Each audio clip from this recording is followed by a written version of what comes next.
ট্ৰেইনখন গুৱাহাটী সোমোৱাৰ লগে লগে নীল সাজু হ'ল। গুৱাহাটীত নামিব লগা মানুহখিনিৰ কিছুমানে নিজৰ বস্তু বাহিনীবোৰ ঠিক ঠাক কৰিবলৈ ল'লে। কিছু সময় পিছত ট্ৰেইনখন আহি গুৱাহাটী ষ্টেচনত ৰ'লহি। নীলৰ মনটো উদ্গ্ৰীৱ হৈ উঠিল। সুনন্দাৰ ওচৰলৈ গৈ তাইক মাত এটা লগাবলৈ তাৰ খুব মন গ'ল। কিন্তু তাৰ সাহস হোৱা নাই। সি লক্ষ্য কৰিলে সুনন্দায়ো গুৱাহাটীত নামিব। সি ট্ৰেইনৰ পৰা খৰধৰকৈ নামি গ'ল। অলপ দূৰলৈ গৈ সুনন্দাৰ ট্ৰেইনৰ পৰা নমালৈ সি অপেক্ষা কৰি ৰ'ল। ছোৱালীজনীক লগত লৈ সুনন্দাই এয়াৰ বেগটোৰ সৈতে ট্ৰেইনৰ পৰা নামিল। বেগটো লৈ তাই লাহে লাহে আগুৱাই গৈ থাকিল। মনত কিবা এটা সাহস গোটাই নীল আগবাঢ়ি গ'ল সুনন্দাৰ পিনে।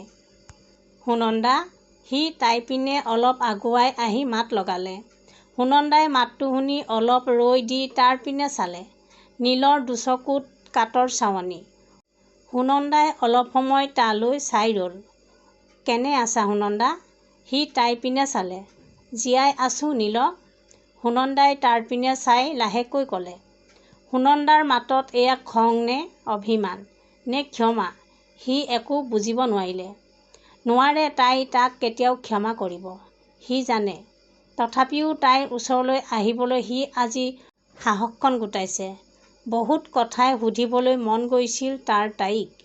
কিন্তু তাৰ সেই অধিকাৰ সি কেতিয়াবাই হেৰুৱাই পেলাইছে। তুমি? হঠাৎ সুনন্দাই তাৰ পিনে চালে। সুনন্দাৰ এনে এটা প্ৰশ্নৰ বাবে সি কেতিয়াও প্ৰস্তুত নাছিল কিজানি।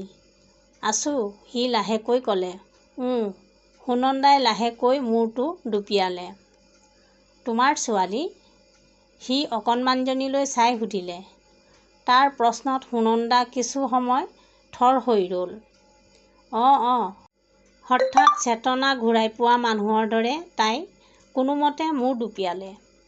সুধিম বুলি ভাবিও আৰু কোনো কথাই সি সুধিব নোৱাৰিলে তাইক। তাৰ বুকুৰ ভিতৰখনত কিবা এটা উজাৰ খাই উঠিল। গৈ থাকোঁ দিয়া। সুনন্দা যাবলৈ ওলাল। নীলে কি ক'ব একো ভাবিয়েই নাপালে। বাৰু, কোনোমতে ক'লে সি। কথাষাৰ ক'বলৈ বৰ কষ্ট হৈছিল তাৰ। সুনন্দা তাৰ গাৰ কাষেৰে লাহে লাহে পাৰ হৈ আগবাঢ়ি গ'ল। নীল সুনন্দাৰ যোৱাৰ পিনে একেথিৰে চাই থাকিল। সুনন্দা মানুহৰ ভিৰৰ মাজত নোহোৱা হৈ পৰিল। এসময়ত সুনন্দা তাৰ ওচৰৰ পৰা অলপ সময়ৰ বাবে আঁতৰি যাওঁতেই তাৰ মনটো হাহাকাৰ কৰি উঠিছিল। এক মুহূৰ্তও তাইক নেদেখাকৈ থকাটো তাৰ বাবে অসম্ভৱ হৈ পৰিছিল। আজিও তাৰ ওচৰৰ পৰা আঁতৰি গৈছে এই একেজনী সুনন্দাই। অলপ সময়ৰ বাবে নহয়, শেষবাৰৰ বাবে। অথচ সি এই বিচ্ছেদৰ যন্ত্ৰণা অনুভৱ কৰিবলৈ পাহৰি গৈছে এই মুহূৰ্তত। এয়াই সুনন্দা, তাৰ একালৰ প্ৰেম। কিন্তু এতিয়া আনৰ পত্নী। এগৰাকী মাক। কথাবোৰ ভাবি ভাবি সি বহুপৰ একে ঠাইতে ৰৈ থাকিল। কিন্তু হঠাতে তাৰ মনটো ভাৰাক্ৰান্ত হৈ পৰিল। সি যেন এতিয়াই গৈ এই ভিৰৰ মাজত তাইক বিচাৰি লৈ আহিবগৈ। তাৰ যেন বহু ক'বলগীয়া থাকি গ'ল তাইক। সুনন্দাই শুনিবনে তাৰ কথাবোৰ? কি পৰিস্থিতিত পৰি সি তাইৰ পৰা আঁতৰি আহিবলৈ বাধ্য হৈছিল? নাই, তাৰ এইবোৰ কথা শুনিবলৈ সুনন্দাৰ এতিয়া সময় নাই। এতিয়া তাই আনৰ পত্নী। তাই চাগৈ তাক ইতিমধ্যে ক্ষমা কৰি দিছেই। নীলে ভাবিবলৈ ধৰিলে। নিজৰ কাম এটাৰ বাবে দুদিনৰ কাৰণে গুৱাহাটীলৈ আহিও কিয় জানো তাৰ ডিব্ৰুগড়লৈ উভতি যাবলৈ একেবাৰেই মন নগ'ল।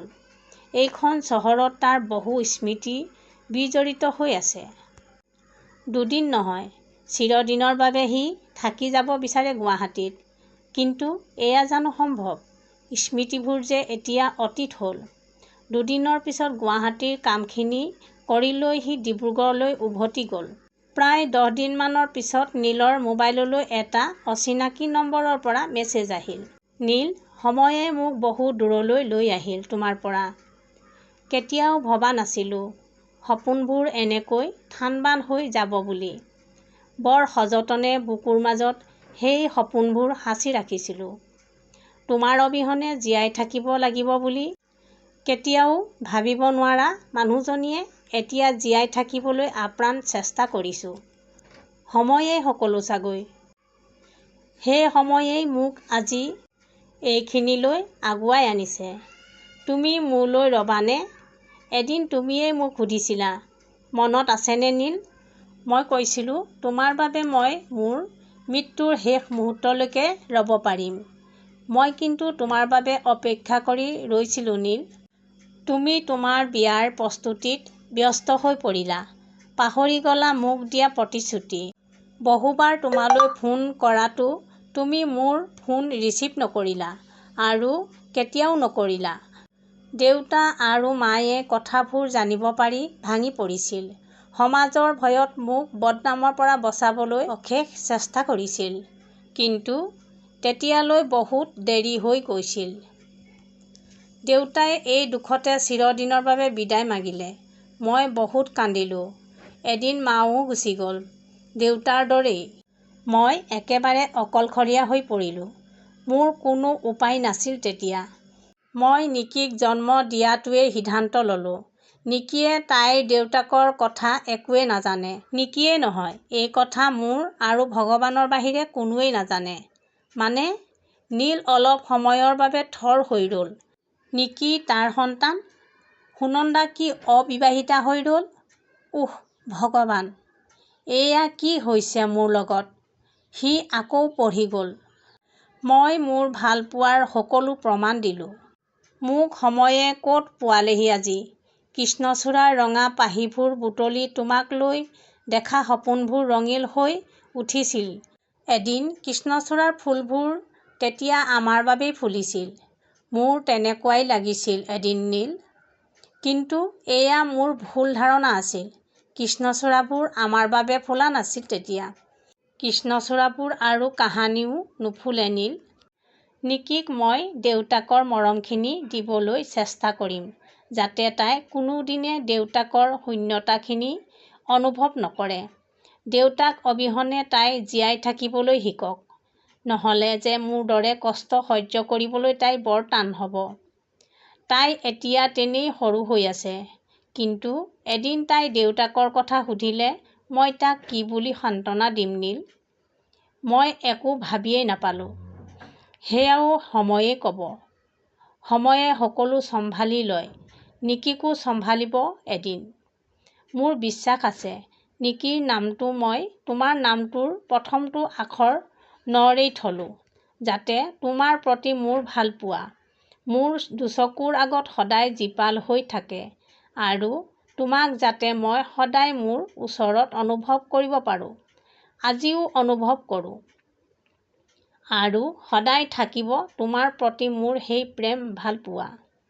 নীলৰ দুচকুৱেদি দুটোপাল চকুপানী নিগৰি আহি মোবাইলটোৰ স্ক্ৰীণত পৰিল। চকুৱে ধোঁৱা-কোঁৱা দেখিলে সি উচুপি উঠিল। কি দুৰ্ভগীয়া সি। নিজৰ সন্তানটোক সি এবাৰো চুব নোৱাৰিলে সিদিনা। তাইক বুকুৰ মাজত সুমুৱাই লৈ সি এবাৰো হেঁপাহ পলুৱাই দেউতাকৰ মৰমখিনিও দিব নোৱাৰিলে।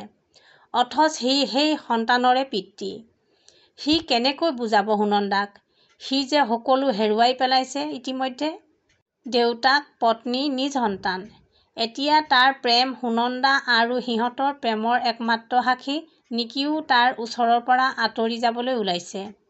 নাই, সি আৰু নোৱাৰা হৈ পৰিছে। সি সুনন্দাক এনেকৈ তাৰ পৰা দূৰলৈ যাব দিব নোৱাৰে। তাৰ সন্তান নিকিক তাৰ বুকুৰ পৰা কোনেও আঁতৰাই নিব নোৱাৰে এতিয়া। নীলৰ চিঞৰি চিঞৰি কান্দিবৰ মন গ'ল। তাৰ হাতৰ পৰা মোবাইলটো সৰি পৰিল। সি উচুপি উঠিল নিঃশব্দে। থোকাথুকিকৈ তাৰ মুখৰ পৰা ওলাই আহিল এটি শব্দ, সুনন্দা।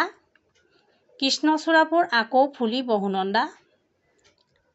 সি ঠিক কৰিলে সি সুনন্দা আৰু নিকিক তাৰ ওচৰলৈ একেবাৰে লৈ আহিব। চকুপানীখিনি মচি সি ফোনটো হাতত তুলি ল'লে।